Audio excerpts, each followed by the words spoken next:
Assalamualaikum warahmatullahi wabarakatuh. Halo teman-teman, selamat datang di channel Erni Dwi Agreni. Bagaimana kabar kalian? Semoga semuanya sehat walafiat dan selalu dalam lindungannya ya. Alhamdulillah, pada kesempatan kali ini saya akan menyampaikan beberapa materi mengenai mempertimbangkan risiko kecurangan. Sebelum lanjut ke materi, jangan lupa like, share, dan subscribe ya. Sebelumnya, perkenalkan nama saya Erni Dwi Agreni dari Prodi S1 Akuntansi dengan NIM 222024. Adapun video ini saya buat untuk memenuhi tugas mata kuliah pemeriksaan akuntansi 1. Materi yang pertama adalah mempertimbangkan risiko kecurangan. Sebelum masuk ke materi, kita harus tahu dulu ya teman-teman, apa itu definisi dari kecurangan. Pengertian kecurangan. Dalam arti luas, kecurangan adalah semua ketidakjujuran yang disengaja untuk merampas milik atau hak orang lain.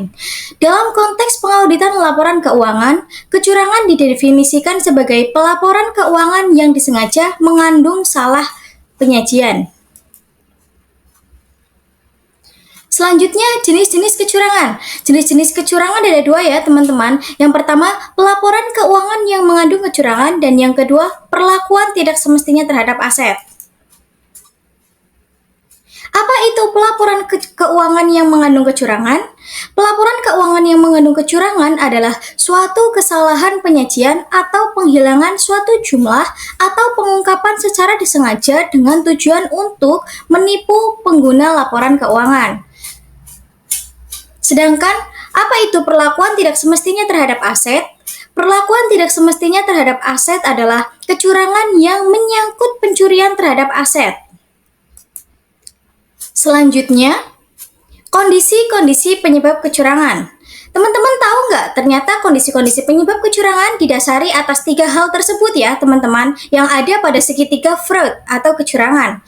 Nah, teman-teman semua harus tahu ya arti dari segitiga ini. Apa sih artinya? Yang pertama ada kesempatan. Kesempatan biasa kita sebut dengan peluang, yaitu keadaan yang memberi peluang atau kesempatan bagi manajemen atau karyawan untuk melakukan kecurangan. Artinya, apabila seorang karyawan atau manajemen perusahaan mendapati kesempatan, maka bisa jadi seorang karyawan atau manajemen perusahaan melakukan tindakan kecurangan itu. Yang kedua, ada insentif atau tekanan, yaitu manajemen dan karyawan lain mendapati insentif atau tekanan untuk melakukan kecurangan. Artinya, apabila karyawan atau manajemen perusahaan mendapati tekanan untuk melakukan kecurangan, tidak bisa dipungkiri bahwa karyawan tersebut akan melakukan tindakan ketidakjujuran dalam melakukan tugasnya. Yang terakhir, ada perilaku atau pembenaran, yaitu suatu perilaku atau karakter atau seperangkat nilai etis yang ada yang mengizinkan manajemen atau karyawan untuk melakukan tindakan tidak jujur atau mereka berada dalam lingkungan yang cukup memberi tekanan yang menyebabkan mereka membenarkan tindakan tidak jujur. Artinya, apabila memang dalam lingkup perusahaan tersebut sudah terbiasa dan membenarkan tindakan ketidakjujuran, maka kemungkinan yang terjadi adalah perusahaan tersebut penuh dengan kecurangan. Selanjutnya, menilai risiko kecurangan. Menurut standar audit SA 240 memberi pedoman bagi auditor untuk menilai risiko kecurangan.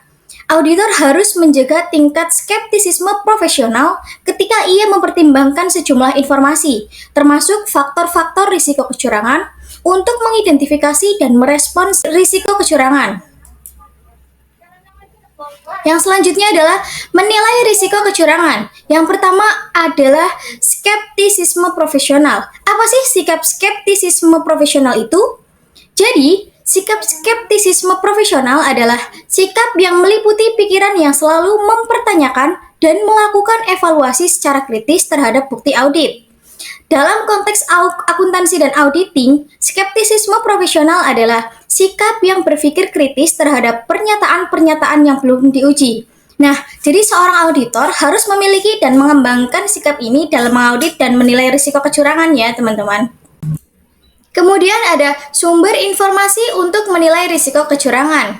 Yang pertama ada pembahasan di antara tim perikatan, yaitu Seorang auditor mendiskusikan kerentanan adanya kesalahan penyajian material yang diakibatkan oleh kecurangan dalam laporan keuangan entitas dengan tim perikatan.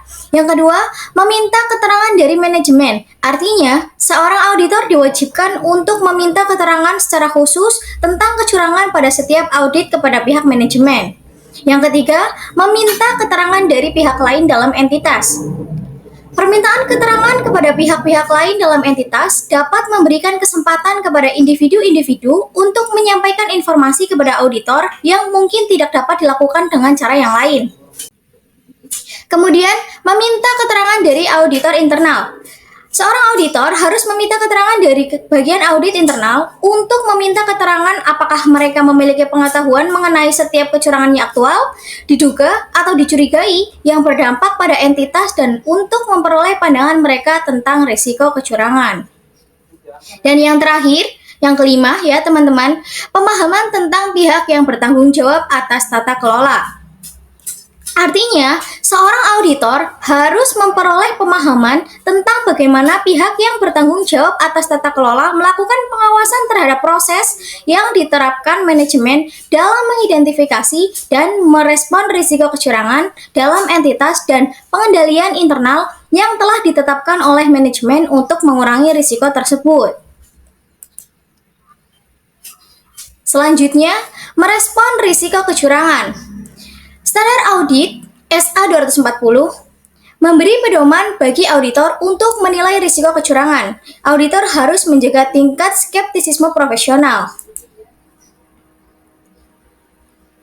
Bagaimana cara auditor merespon risiko kecurangan? Yang pertama, menentukan respon keseluruhan. Menentukan respon keseluruhan untuk menanggapi hasil penilaian risiko kesalahan penyajian material yang diakibatkan oleh kecurangan pada umumnya mencakup pertimbangan tentang bagaimana pelaksanaan keseluruhan audit dapat mencerminkan peningkatan skeptisisme profesional. Yang kedua, merancang dan melaksanakan prosedur audit yang responsif terhadap penilaian risiko kesalahan penyajian material yang diakibatkan oleh kecurangan pada tingkat asersi. Sesuai dengan standar audit 330, auditor harus merancang dan melaksanakan prosedur audit lanjutan yang sifat, saat, dan luas responsif terhadap penilaian risiko kesalahan penyajian material yang diakibatkan oleh kecurangan pada tingkat asersi. Yang terakhir, merancang dan melaksanakan prosedur audit yang responsif terhadap risiko yang terkait dengan pengabaian pengendalian oleh manajemen. Risiko ini biasanya ada hampir pada setiap audit. Manajemen berada pada posisi yang unik untuk melakukan kecurangan karena kemampuan manajemen untuk memanipulasi catatan akuntansi dan menyusun laporan keuangan yang mengandung kecurangan melalui pengabaian pengendalian yang harusnya berjalan secara efektif. Selanjutnya, memutakhirkan proses penilaian risiko. Adapun kemungkinan-kemungkinannya, yaitu auditor tidak dapat melanjutkan perikatan. Yang kedua, komunikasi kepada manajemen dan pihak atas tata kelola. Dan yang terakhir ada dokumentasi. Area risiko kecurangan. Adapun area-area yang biasa teridentifikasi atau berisiko kecurangan adalah yang pertama, risiko kecurangan pendapatan dan piutang usaha. Yang kedua, risiko kecurangan pendapatan. Yang ketiga, risiko kecurangan pembelian dan utang usaha. Dan yang terakhir ada area lain risiko kecurangan seperti aset tetap dan beban gaji ya teman-teman. Sekian pemaparan materi dari saya. Terima kasih atas perhatiannya. Mohon maaf apabila ada kesalahan. Semoga bermanfaat. Wassalamualaikum warahmatullahi wabarakatuh.